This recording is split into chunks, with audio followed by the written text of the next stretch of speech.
Nesse vídeo aqui eu queria voltar um pouquinho lá para a Hamiltoniana que a gente tinha encontrado para o campo eletromagnético quando eu estava resolvendo o problema da lei de Planck.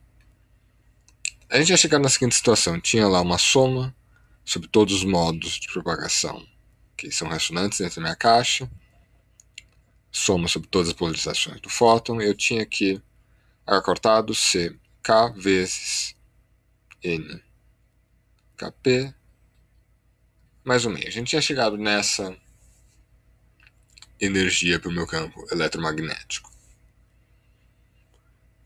Ao mesmo tempo, eu poderia ter feito em cima daquilo ali ou uma outra coisa.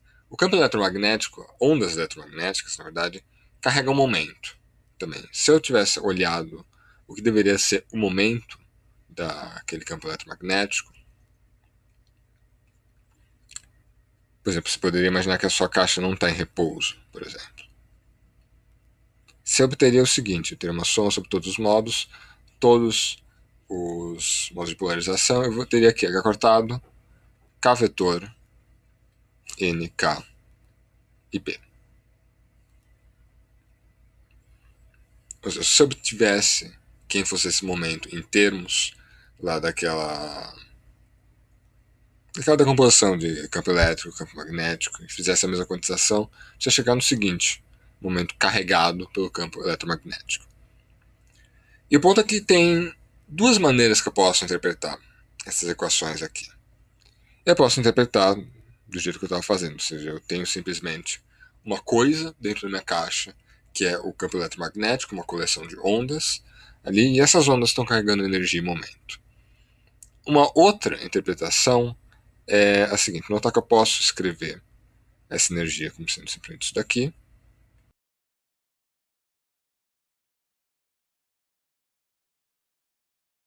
que é basicamente a energia do vácuo aqui, mais a energia que eu realmente usei porque eu estava mexendo com a lei de Planck, e comparar essas duas equações aqui. Só que tem uma outra maneira que eu posso interpretar de onde está vindo esse momento e de onde está vindo essa energia. É como se eu tivesse NKP partículas com energia, H cortado CK, e momento, H cortado K. Agora, nota aqui que eu estou falando do momento sem incerteza, numa situação de mecânica quântica. Aqui, a razão pela qual eu posso fazer isso é que essas partículas elas estavam sendo representadas exatamente por uma onda plana. E numa onda plana você está basicamente empurrando toda a incerteza para a posição. E você agora tem uma coisa perfeitamente precisa no momento. Eu sei que é um momento na minha partícula, mas eu não faço a menor ideia de aonde a partícula está. Ela está dentro da caixa, só isso. Então vamos ver o que deveriam ser essas partículas, certo? Vamos levar um pouco a sério essa interpretação que na verdade eu tenho partículas dentro da minha caixa. A primeira coisa que eu posso notar é que esse número de partículas que está nesse mesmo estado de propagação K e polarização P, ele pode ser maior do que 1. Isso daqui já indica que se essa partícula, se realmente for uma partícula, eu estou falando de bósons aqui, ou seja, eu estou com algum bóson ali dentro. Isso daqui, na verdade, vai me dar uma interpretação para o que é essa polarização. Essa polarização vai estar conectada com o spin dessa partícula. Só que aqui a gente vê uma coisa peculiar, porque eu tenho dois. Eu teria dois estados de spin. Possível, o que no primeiro momento apontaria para uma partícula com spin S igual ao meio. Mas vamos tentar continuar olhando o que deveriam ser as propriedades dessa partícula. A relação de energia e momento para essa partícula é tal que E é igual a P vezes C. Isso daqui já te indica que você tem uma partícula com massa zero e que tem velocidade igual a C. E o que está acontecendo aqui é que essa partícula aqui que eu estou olhando a partir desses resultados o que deveriam ser as propriedades delas, são os fótons. O ponto, a única coisa que está meio estranha é isso daqui. E o ponto é que os fótons eles têm spin 1, mas por causa de considerações relativísticas e de estarem a velocidade c, eles não conseguem acessar o estado zero de momento angular. Então, os únicos estados possíveis para eles seriam 1 e menos 1, que vão ter a ver com polarização horária e anti-horária. Agora, isso daqui pode parecer uma coisa inocente num primeiro momento, mas tem uma coisa muito importante acontecendo aqui. Que nota que eu parti de excitações de um campo. E eu cheguei no final do dia à conclusão que eu tinha partículas. Na verdade, não é que eu cheguei à conclusão que eu tinha partículas, mas é que a ideia é que essas duas descrições elas estão em pé de igualdade. Ou seja, eu posso falar que fótons são excitações do campo eletromagnético. Eles são basicamente excitações de modos do campo magnético. E uma coisa que é muito importante nisso daqui é que excitações são indistinguíveis. Se lembrar o que eu falei no vídeo passado, que indistinguibilidade é necessária na mecânica quântica por causa do princípio da incerteza, porque você não consegue acompanhar cada uma das partículas e dizer, tá, essa é a partícula 1, essa é a partícula 2. Aqui no caso que eu estava olhando esses fótons como sendo basicamente ondas planas, em que eu perdi completamente a informação de posição, isso é levado às últimas consequências. Ou seja, você realmente não sabe aonde está cada fóton. Tanto faz cada um dos fótons.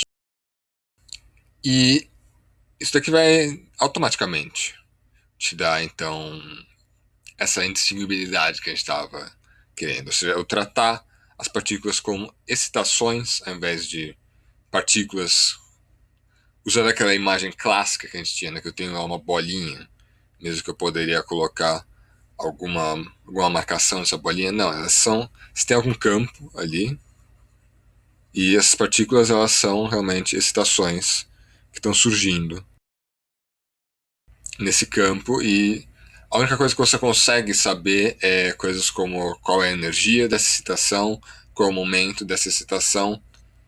Você não tem nenhuma outra coisa que você pode usar para marcar essas partículas. Então elas realmente são indistinguíveis.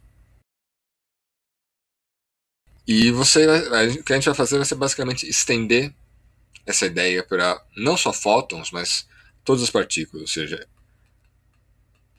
se tem lá elétrons eles vão ser excitações de algum campo de elétrons. Todas as partículas fundamentais vão ser isso. Por exemplo, neutrinos, etc.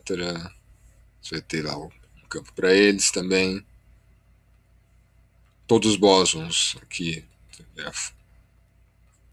fótons, gluons, etc. Todas essas caras aqui, todas as partículas fundamentais, cada uma delas tem o seu campo associado. Por exemplo, só para dar um exemplo que ainda não foi visto experimentalmente, mas o pessoal supõe que exista, é o gravitron. Que ele seria a partícula que daria as excitações do campo gravitacional. Esse cara que a gente ainda não conseguiu observar ele experimentalmente, mas todos os outros campos geram partículas. Basicamente, todos os campos que têm a ver com alguma força geram um bóson. Então, se a gravidade não for alguma exceção bizarra, ela deve ter algum bóson que seria a excitação desse campo, que o pessoal deu o nome de gravitron. Agora, como é que isso vai funcionar? É o seguinte, essa ideia toda o pessoal chama de segunda quantização. por que segunda quantização? É porque exatamente é uma maneira diferente de você pensar o que está acontecendo com a sua mecânica quântica. O cara que bolou essa ideia foi o Dirac, quando ele estava começando a estudar como você poderia fazer uma versão quântica do campo eletromagnético, uma versão um pouquinho mais séria do que essa daqui que eu fiz, levando em conta de maneira mais séria a relatividade. O que, só para ter comparação, o que seria a primeira quantização? A primeira quantização é aquilo que vocês viram no curso de quântica de vocês, provavelmente. Se você tem um operador clássico, você promove ele. Se tem uma grandeza clássica, você promove ela a um operador quântico e você identifica as propriedades deles através de álgebras de operadores. Essas álgebras de operadores vão estar basicamente conectando uma coisa que é chamada o parênteses de Poisson, entre duas variáveis x e y, com o comutador entre x e y, com um número complexo aqui, potencialmente um número, um sinal aqui também. Então, por exemplo, coisas como o computador de x com p ser igual a i vezes a identidade vem da mecânica clássica.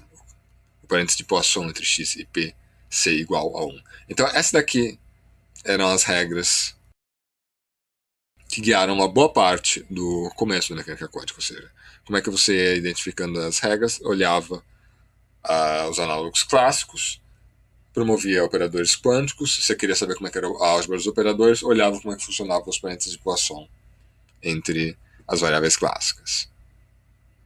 Aqui, só deixar os nomes. Na segunda quantização, você já está pensando nessa ideia que eu tenho campos e que as partículas, elas na verdade são estações de campos. Se eu pensar do ponto de vista da primeira quantização, para cada quantidade de partículas eu tinha um espaço de Hilbert, certo? Agora, para a segunda quantização, quando você está pensando em partículas como estações, você deixa de ter um número fixo de partículas. A gente vai estar usando um tipo especial de espaço de Hilbert, que é o espaço de Fock,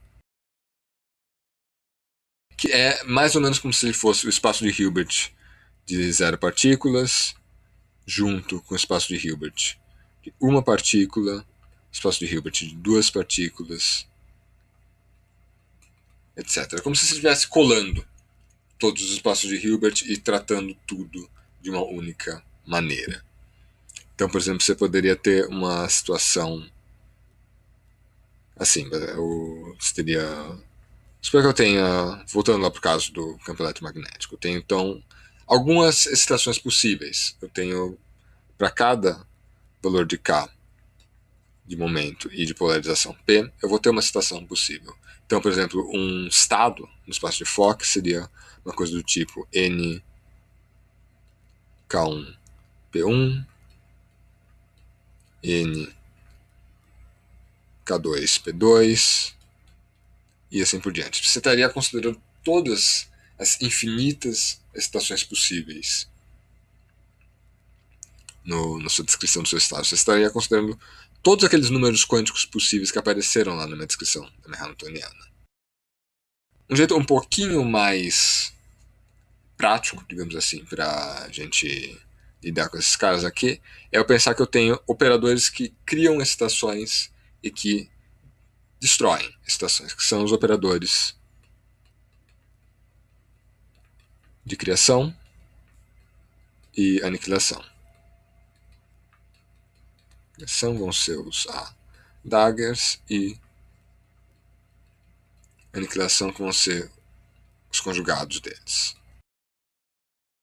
E a ideia é que se você tem lá um estado que corresponde ao vácuo, ou seja, o seu campo sem nenhuma excitação, você não tem nenhuma partícula ali, você colocar uma dagger, o cara que cria uma determinada excitação K, P, isso aqui passa a ser agora o estado em que eu tenho uma partícula nesse modo Kp.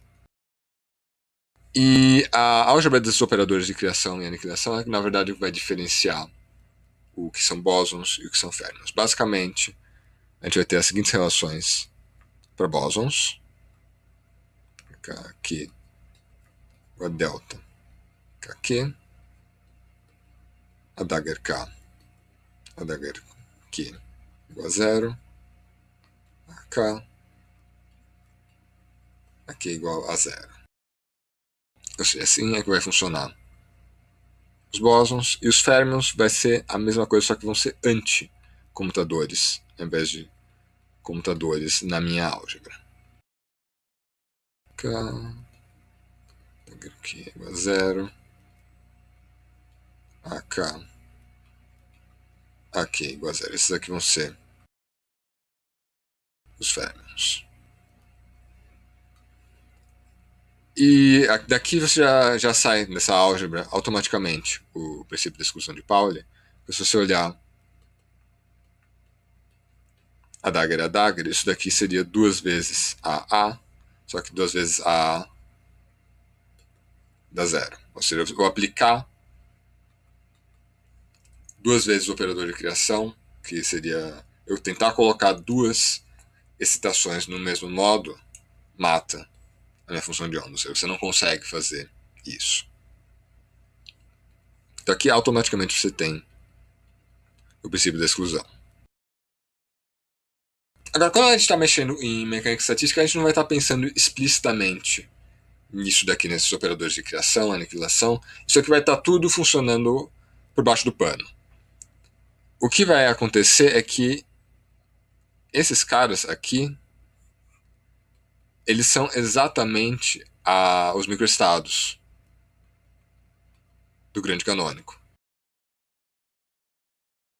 Ou seja, essa ideia do espaço de Fock está me dando já um espaço de Hilbert natural para eu fazer as contas do Anselmo grande canônico, e você está tratando bósons e férmions de maneira automática ali, já está tendo o princípio da exclusão de maneira automática, já está tendo indistinguibilidade de maneira automática. Ou seja, todas aquelas coisas que a gente estava sempre pensando, tem aquele adendo, isso aqui não funciona 100% por causa que a gente não está levando em conta isso, não está levando em conta isso. É só você fazer as contas no grande canônico usando essa ideia de espaço de Fock que tudo funciona automaticamente.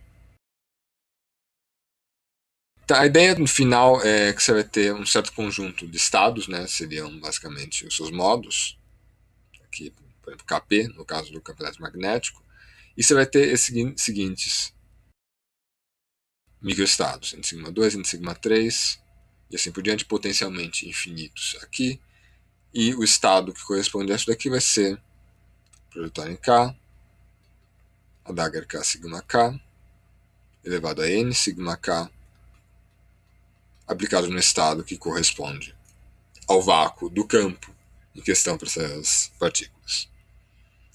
Como que isso daqui vai funcionar na prática para a gente vai estar prestando atenção exatamente nesses números quânticos aqui. E o que vai ser importante para a gente é exatamente só perceber a exclusão e o fato que eu posso criar quantas excitações eu quiser no caso de bósons. Então, o que vai mudar é que n sigma vai varrer 2 até infinito no caso de bósons, e o n sigma vai varrer só o 0 e o 1 no caso de férmions. Ou seja, os valores possíveis para os meus números quânticos é que vai ser a diferença entre os bósons e os férmions no final do dia.